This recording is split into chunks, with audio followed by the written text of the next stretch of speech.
સાચો ધર્મ એ મનની શાંતિ માટે હોય છે. કોઈ પણ ધર્મમાં ક્યાંય એવું નથી કીધું કે અમારો ધર્મ એ સૌથી મોટો છે અને બીજાનો ધર્મ એ તુચ્છ છે.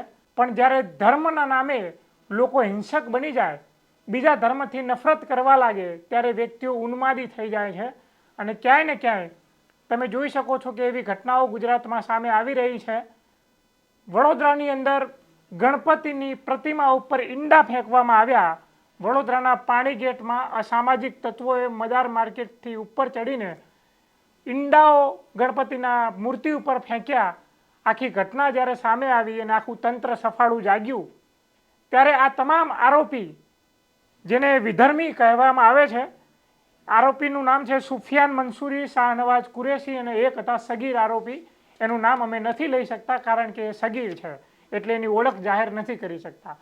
પણ આ આરોપીઓએ ઈંડા ફેંક્યા ગણપતિની પ્રતિમા ઉપર અને એના કારણે હિન્દુ સમાજની લાગણી દુભાઈ એવું વાતાવરણ આખા ગુજરાતમાં ફેલાયું છે. જ્યારે જ્યારે ગણપતિનો ઉત્સવ આવે, આની પહેલા અગાઉ એ સુરતની અંદર ગણપતિના પંડાલ ઉપર પથરા ફેંકવામાં આવ્યા હતા. ત્યારે ગુજરાતની આખી સરકાર અને જે કોઈ પણ ધાર્મિક સંગઠનો હતા એ સખત પોતાના નિવેદનોથી ચર્ચામાં રહ્યા.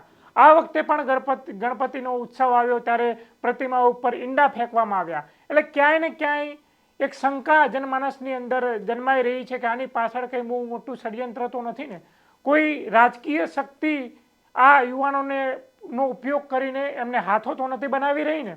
આવી શંકાઓ લોકોની અંદર જન્મી રહી છે. અને આ બધું કરવાથી મળવાનું શું છે? આ યુવાનોને કોઈ 72 હુન્ની પરી ગળે આવીને વળગવાની તો નથી, જન્નત નસીબ તો નથી થવાની.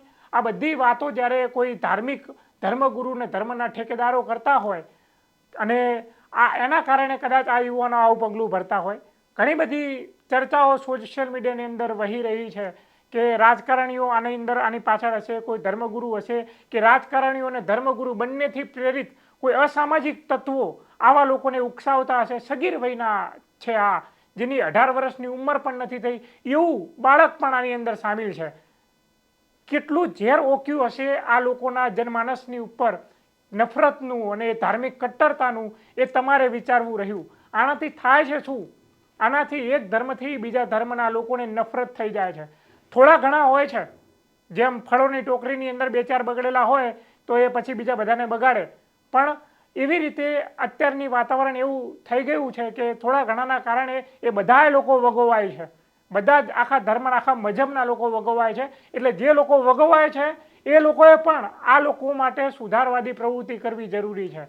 પોલીસે આ જે આરોપી છે એ લોકોને પકડી પાડ્યા છે, એકાએક એમને પકડી પાડ્યા છે, રાતોરાત પકડી પાડ્યા છે. પણ આનાથી થશે શું? એમને તમે વરઘોડો કાઢ્યો.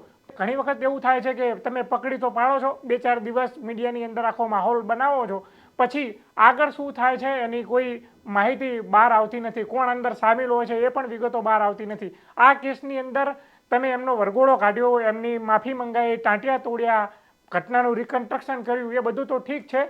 પણ આની પાછળ એકચ્યુઅલ ઇન્વોલ્વ કોણ હતું?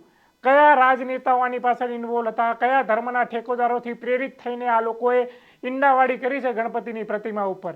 એ પણ પોલીસે બહાર લાવવું જ રહ્યું.